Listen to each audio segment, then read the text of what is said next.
everyone, good morning to you all. In this video, I am going to make it very clear conditional clauses. What are the 4 different conditions are available in the if session? Okay, so that we are going to see in this session. I have mentioned all the conditions on board clearly. So let's see one by one. First of all, let's see zero condition. Zero condition, when do we use this? Let me tell you all uses of these 4 different rules. Okay, zero condition, when do we use? General facts, truth, which is always true, and scientific truth. In that kind of situations, we use zero condition. I have mentioned 2 different examples over here. See here, if you stand in the rain, you get wet. If you heat ice, it melts. So, which is always true? It is a general fact actually. General fact. And this is scientific truth. So, we use the zero condition whenever you want to talk about a general fact, scientific truth, and which is always true. Let me tell you one more example. When I eat chocolate, I feel happy. So, which is always true in my life. So, I can go ahead with zero condition.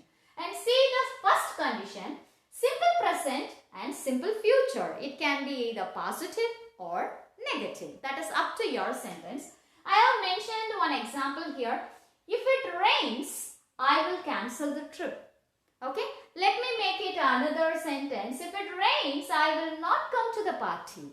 So, according to your sentence, you can choose either positive sentence or negative sentence. Okay, so which is very common actually. Generally, the possible situation. There are possibility for this. In those kind of situation, you can use this first condition. So, possibility. Possible situations. Possible situations. So, in those kind of situations, we use the first condition. Simple present plus simple future. Okay. And see the second condition. Past simple plus would plus verb. Actually, which is unreal and hypothetical situation. Imagination, which is impossible always, which is hypothetical situation,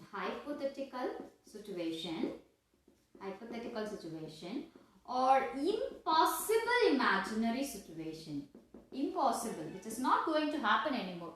So the best example is if I were a bird, I would fly, but there isn't any possibility to become a bird for me. Okay, so if I won the race, I would travel a lot. Okay, the race was completed already. Okay, but I am just imagining and I am saying if I won the race, I would travel a lot.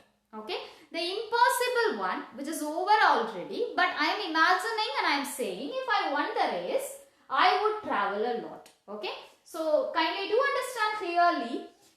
In the second condition, in the if class, we mentioned past simple, and in the main class, would plus verb. Okay, and see the third condition, which is closely related to the second condition. Okay, because this is also imaginary situation only. Imaginary situation, but it cannot even happen. It over already, but I am imagining in a different manner. For an example, if I hadn't been sick, I was sick actually in my past, so I didn't attend the party. Okay, so if I hadn't been sick, I would have gone to the party. I am imagining in a another way of past. Okay, in that situation, we can use the third condition. If there is a past perfect in your if class, you have to use would have plus past participle. Would have plus V3, that's all. Okay, would have plus V3. Let me make it one more sentence. Okay, if I hadn't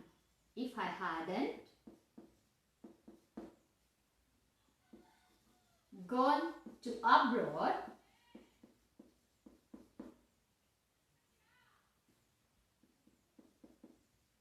I would have celebrated. I would have celebrated my wedding anniversary.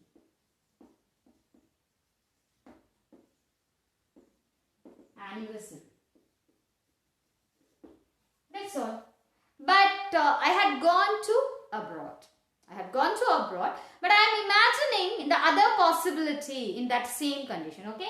See, if I hadn't gone to abroad, I would have celebrated my wedding anniversary. But I didn't celebrate. I had gone to the abroad. Okay. The past in your past something happened. Imagining in the next part of that. Imagining in the next part of that, I am saying one thing. Okay. So in those kind of situations, you can use third rule of if clause. Okay.